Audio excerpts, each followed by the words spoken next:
Doctor Sebastian Paul ആരു പറഞ്ഞു എന്നത് മാറ്റി നിർത്തിക്കൊണ്ട് വെളിപ്പെടുത്തലിന് ഒരു പ്രാധാന്യമുണ്ട്. അത് നിഷേധിക്കപ്പെട്ട ഏതെങ്കിലും നീതിയിലേക്ക് വെളിച്ചം വീശുന്നതാണ് എങ്കിൽ അതിനെ ആ ഗൗരവ ബുദ്ധിയോടെ പരിഗണിക്കുകയും വേണ്ടതാണ്. നിയമവൃത്തത്തിൽ കൂടെ പ്രവർത്തിക്കുന്ന വ്യക്തിയാണല്ലോ അങ്ങ്. അങ്ങനെയെങ്കിൽ ഷാജിയുടെ രാഷ്ട്രീയ ബോധ്യം, നീതിബോധം അതൊക്കെ ഏത് രൂപത്തിൽ വേണമെങ്കിലും തുലനം ചെയ്തോളൂ. പക്ഷെ പറഞ്ഞ കാര്യം മുന്നിൽ നിൽക്കുന്നു.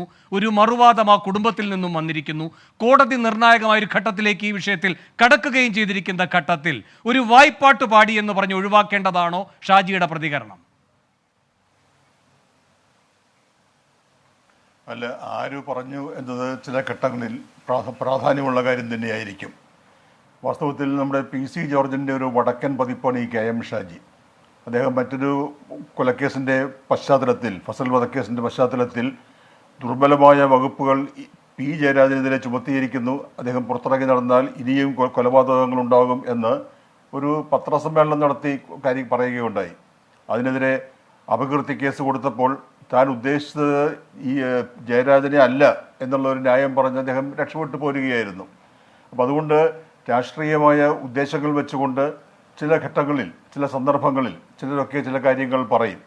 ഇവിടെ ഷാജി പറഞ്ഞത് അതുകൊണ്ട് തന്നെ പൂർണ്ണമായും വിശ്വാസയോഗ്യമായി കണക്കിലെടുക്കാവുന്ന ഒന്നല്ല. ഒരു കൊലപാതകം അത് രാഷ്ട്രീയമായി വളരെ പ്രാധാന്യമുള്ള ഒരു കൊലപാതകം തന്നെയായിരുന്നു എന്ന കാര്യത്തിൽ ആർക്കും തർക്കമില്ല. നടന്നപ്പോൾ അതിൻ്റെ ചില പിന്നാമ്പുറ കഥകളും പശ്ചാത്തലങ്ങളും ഒക്കെ അത് വീണ്ടും വീണ്ടും പുറത്തു വരുന്നതിൽ തെറ്റൊന്നുമില്ല. അത് സംഭവിക്കാവുന്നതാണ്. അന്വേഷണത്തിലോ വിചാരണയിലോ വെളിപ്പെടാതെ പോയ കാര്യങ്ങൾ ചിലപ്പോൾ മറ്റുള്ളവർ വെളിപ്പെടുത്തിയെന്ന് വരാം. അതിൻ്റെ അടിസ്ഥാനത്തിൽ വീണ്ടും അന്വേഷണം ഉണ്ടായി എന്ന് വരാം. പല കാര്യങ്ങളും പുറത്തു വരാം. ഇവിടെ ഷാജി പറഞ്ഞു എന്ന കാരണം കൊണ്ട് മാത്രം ഈ സംഭവത്തെ അത് വിശ്വാസയോഗ്യമായി കണക്കിലെടുക്കാൻ കഴിയില്ല. അതിന് ഒരു ബദൽ ആയിട്ടാണ് കുഞ്ഞനന്തൻ്റെ മകൾ മറ്റൊരു കാര്യം പറഞ്ഞിരിക്കുന്നത് എന്ന് കരുതി നിസ്സാരവൽക്കരിച്ച് തള്ളിക്കളയാനും കഴിയില്ല. പക്ഷെ അതിൽ അല്ല, അതിന്റെ നടുക്ക് ഒരു ഹൈക്കോടതി നിൽക്കുന്നു, അതിന്റെ ഇടപെടൽ നിൽക്കുന്നു. ആ ഘട്ടം അങ്ങ് പ്രാധാന്യത്തോടെ കാണണം. ഷാജിക്ക് ഇതിൽ ഗൂഢാലോചനയുടെ പ്രധാനപ്പെട്ട കണ്ണിയാണ്. അയാളെ ഇല്ലാതാക്കി, കുഞ്ഞനന്തനെ ഇല്ലാതാക്കി എന്ന് പറയുന്നതിലൊരു രാഷ്ട്രീയ ഉദ്ദേശം ഉണ്ടാകാൻ നിഷേധിക്കുന്നില്ല. പക്ഷേ ഹൈക്കോടതി ഇപ്പോൾ എന്താണ് ചെയ്തിരിക്കുന്നത്? അടഞ്ഞു വിചാരണ കോടതിയിൽ എന്ന് കരുതിയിരിക്കുന്ന ഒരു അധ്യായം തുടങ്ങി വെച്ചിരിക്കുകയാണ്. അതിലെ ഒരു പ്രധാനപ്പെട്ട ഘട്ടം തന്നെയാണ് ഈ കുഞ്ഞനന്തൻ എന്ന് പറയുന്ന ആളുടെ സാന്നിധ്യം ഈ വിഷയത്തിൽ. കുഞ്ഞനന്തൻ ഇപ്പോഴില്ല, പക്ഷേ കുഞ്ഞനന്തൻ എന്തു ചെയ്തു, കുഞ്ഞനന്തൻ ആർക്കു വേണ്ടി ചെയ്തു തുടങ്ങിയ കാര്യങ്ങളിലേക്ക് കൂടി ഹൈക്കോടതി അന്വേഷണം ഒരുപക്ഷെ മുന്നോട്ട് കൊണ്ടുപോയേക്കാം. അതിൻ്റെ ഏറ്റവും വലിയ നാന്ദിയാണ് ഈ പറയുന്ന KK കൃഷ്ണനെയും ജ്യോതി ബാബുവിനെയും ഈ ഗൂഢാലോചന കുറ്റത്തിൻ്റെ പരിധിയിലേക്ക് ഉൾപ്പെടുത്തിയിരിക്കുന്നത്. അവർ കുറ്റവാളികളാണ് എന്ന് കോടതി കണ്ടെത്തിയിരിക്കുന്ന ഘട്ടം. അവിടെയാണ് ഷബ്ന പറയുന്നത് അങ്ങനെയേ ഉണ്ടായിട്ടില്ല. ഷബ്നയുടെ അതിവ്യഗ്രത എന്താണ്? ഒന്ന്, ജീവഭയം.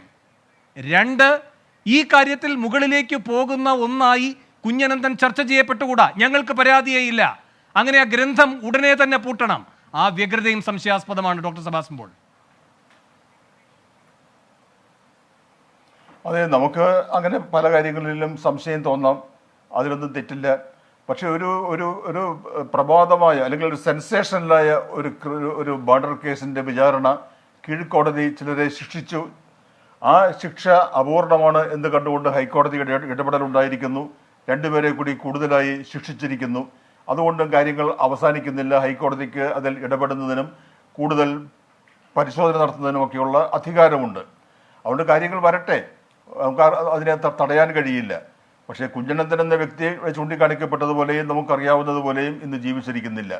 ജീവിച്ചിരിക്കാത്ത ഒരാളെ മുൻനിർത്തിക്കൊണ്ട് അദ്ദേഹത്തിലൂടെ ഈ കേസിൻ്റെ പുനരന്വേഷണം അറിയപ്പെടാത്ത ഉന്നതങ്ങളിലേക്ക് എത്തിക്കാനാണ് ശ്രമിക്കുന്നതെങ്കിൽ അത് എത്രമാത്രം ഫലസിദ്ധി കൈവരുത്തും എന്ന കാര്യത്തിലും എനിക്ക് സംശയമുണ്ട്.